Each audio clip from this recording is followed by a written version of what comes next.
Nga guys, ito na yung ating morning kamatis guys. So nag-orange na ho siya. So meron tayo dito dalawa, sobrang laki na ho niyan.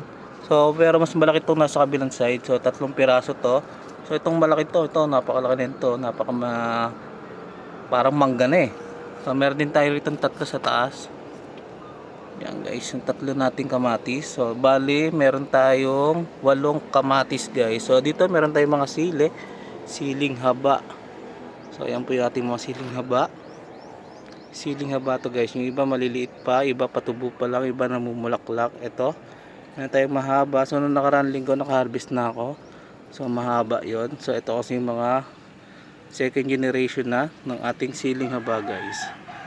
So ayan po guys, ang dami na yan, no? Pwede na ibenta yan eh, pag lumaki-laki pa yan eh. Diba? Pag may tinanim merong aanihin. So yun lamang guys, peace out.